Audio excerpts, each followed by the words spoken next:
The northern stretch of the Mobile River Delta is a submerged forest. It has a beautiful, if somewhat spooky feel. Did you hear a banjo? This is the area you can see from the Dolly Parton Bridge. I mean the W.K. Wilson Bridge. Hickory, ash, oaks, and sweet gum join giant cypress in a remarkable forest on what seems like 1,000,000 islands. On this trip, naturalist Bill Finch and I are guided by Chris Weiber of Five Rivers Delta Safaris. He shows us something new around every river bend, or in this case, something old. What am I looking at here? John, that is one old cypress. That base says this is an old tree. It's been here a long, long time. Bill says this cypress could be over 500 years old. But there are things in the northern delta that are much older. Things made by people. First, we have to land and hike. Are you getting lost, John? Yeah.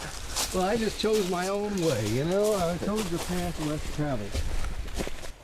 The islands are more solid here than in the southern and central parts of the delta. Under the canopy of trees, there's a passel of palmetto. You're not going to sneak up on anybody coming into these palmettos. What? As I've found throughout the delta, this is not a good place for uninitiated sightseers. It's a jungle out there. About a half-mile later, we arrive at something very few folks have seen in the past 1,000 years or so, the Bottle Creek Indian Mound. We know that there were thousands of people that were part of this culture, maybe tens of thousands, and a lot of them lived right around here. They're probably scattered in some of the communities surrounding it too, on some of the shell mounds, but this would have been the center. This would have been downtown. This is where you came to sort of celebrate as a community.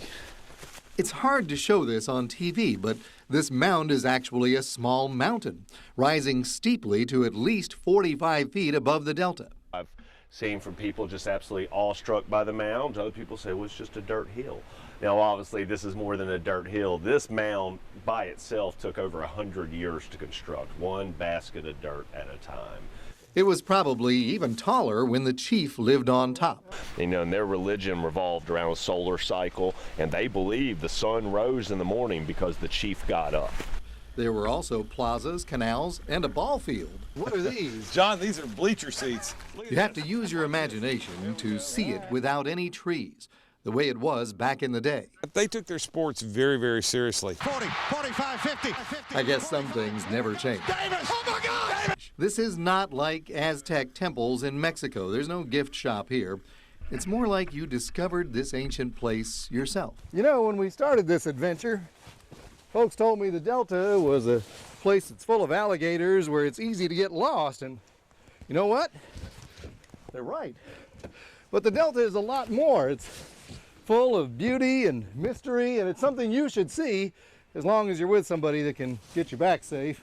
You do know the way back, don't you? Don't worry, you're in good hands, John. John Nodar, News 5.